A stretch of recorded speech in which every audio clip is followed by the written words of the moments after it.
Saturday, the 19th of July 2026, and I am in Switzerland in Canton Vallis,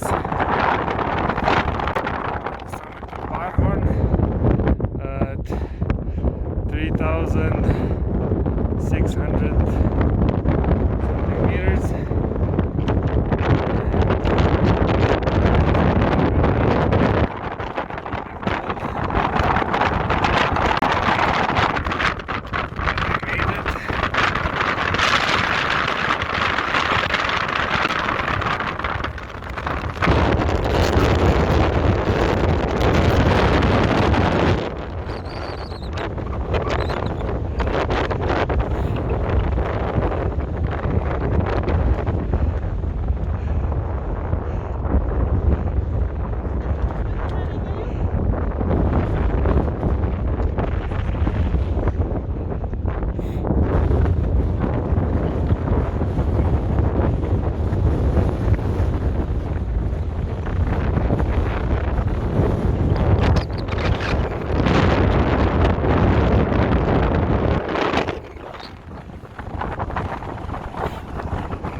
I don't know how much longer I can stay here because it's cold.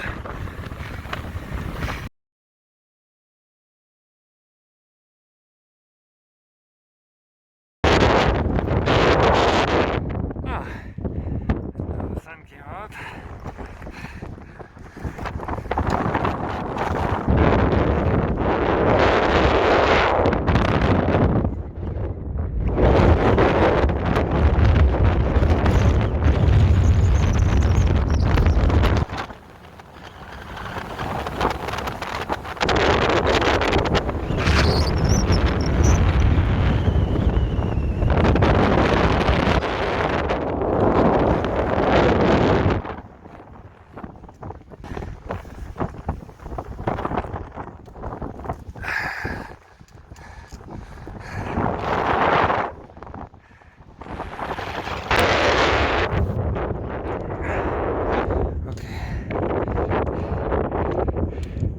I have to go because it's very cold.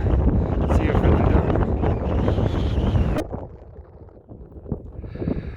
Okay, so now I'm off the summit. Almost halfway down, and the weather improved dramatically. It's still a little bit windy, and I still have to have my jacket on, but you know, it's not like on the summit I felt like I was on an airplane, and I just like stuck my head out the window, and the wind was blowing so hard that the water droplets were stinging me. Up there in the fog is the summit. It still has periods of clouds rolling in and just like totally grinding through.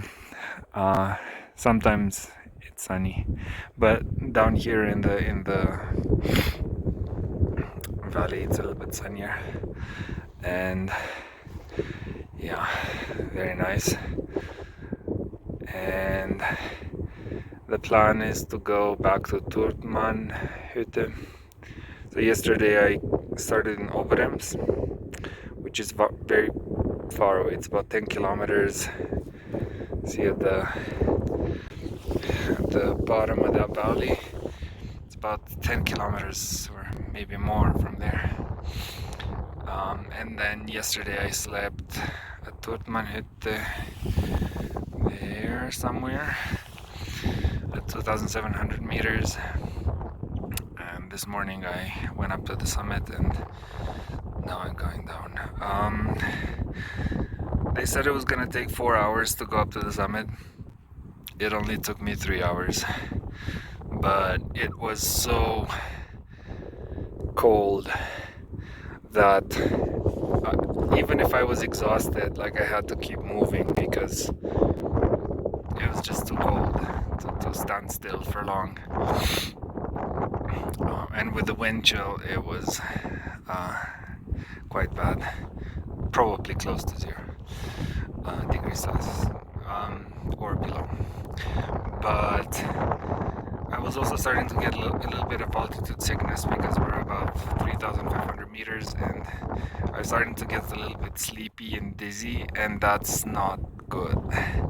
So now that I'm further down, I think right now I'm maybe 3,200, so definitely now I feel back to normal. But you never know when it hits you.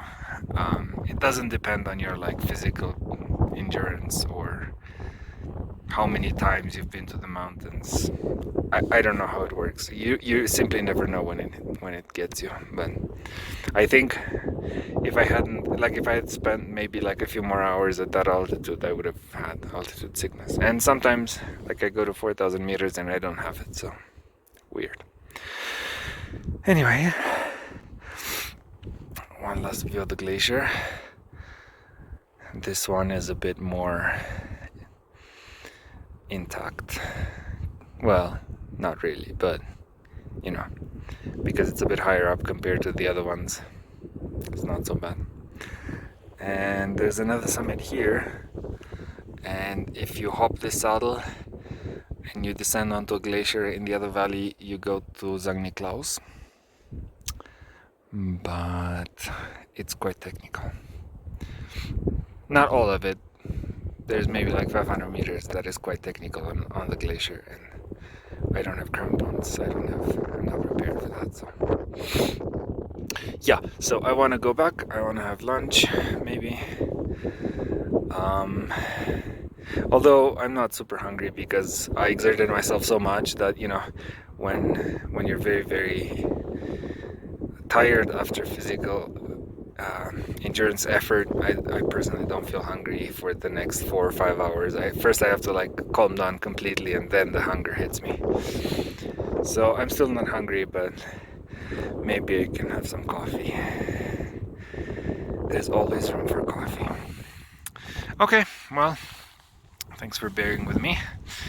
This was a beautiful weekend. I'm glad it didn't rain. It would have been nasty if it had rained on the summit.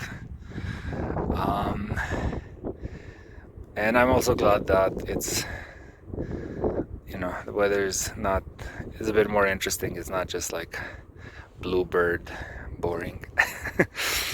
I mean, nothing is boring, but it's nice to have variety. Okay, well, you know the drill. As always, take care and see you later. Bye bye.